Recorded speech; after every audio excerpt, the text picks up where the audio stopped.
ভীরু পুরুষের মতো বসে কেন রও? সিংহ শাবক হয়ে কেন ভেড়া বনে যাও? মোদের সহায় আছে আপনি শ্রীহরি। এই বিশ্ব ব্রহ্মাণ্ডে মোরা কারে ভয় করি? আমরা যারা এখানে উপস্থিত হয়েছি, আমরা অনেকে জানি, অনেকে জানি না। গুরুচাঁদ ঠাকুরের সময়ে যে সমস্ত পাগল গোসাই সাধু খেপা ছিল, তাদের গলায় থাকতো ভক্তকণ্ঠের করঙ্গ হার, আচার মালা।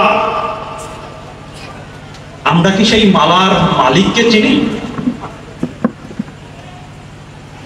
সেই পাগল গোসাই কর্তা সাধুদের সার্বিক সহযোগিতায় গুরুচাঁদ ঠাকুর শ্রীধামের মাটিতে হরিগুরুচাঁদ মতো মিশন প্রতিষ্ঠা করেছিলেন। বর্তমানে যারা মালা নিয়ে ঘুরে বেড়ায়, তাদেরকে অনেকে বলে পাগলের দল।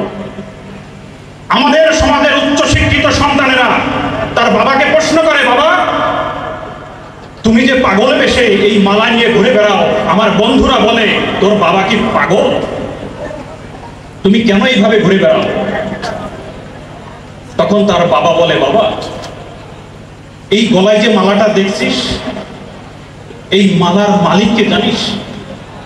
এই মালিককে খোঁজার জন্য আমি দিনহীন কাঙ্গালে বেশে সাধু সঙ্গ করে বেড়াই। তখন সন্তান বলে, বাবা সাধু সঙ্গের ভিতরে যে ঠাকুরকে পাওয়া যায়, সাধু সঙ্গের মধ্যে যে ভক্ত সে যে ভগবান আসে, সেটা আমি কিভাবে বিশ্বাস করব?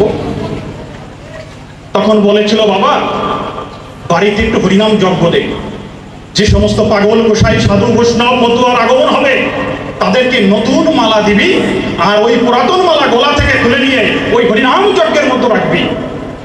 সন্তান, উচ্চ শিক্ষিত সন্তান যখন সমস্ত মালা ওই অগ্নি প্রজ্বলিত যে যজ্ঞ, তার মধ্যে যখন মালা দিল, সমস্ত মালা পুড়ে গেল, সব ছাই হয়ে গেল। তখন বাবা বলছে, ওই যজ্ঞের ভিতরে একটু জল দে। জল দেওয়ার পরে দেখ ওখানে কি আছে। জল দেওয়ার পরে দেখে সব মালা পুড়ে গেছে, একটি মালা পুড়ে নাই। তখন বাবার কাছে ওই মালা এনে বলছে, বাবা সব মালা তো পুড়ে ছাই হয়ে গেছে, একটি মালা তো পুড়ে নাই। তখন তার বাবা বলছে সন্তানকে, এই সেই মালা, এই মালার মালিককে খোঁজার জন্য আমি পাগল বেশে ঘুরে বেড়াই। আজকে এই সাধু সঙ্গে আমার ঠাকুর ভক্ত সাজে এই অনুষ্ঠানে এসেছিল, আমি সেই মালার মালিককে চিনতে পারি নাই।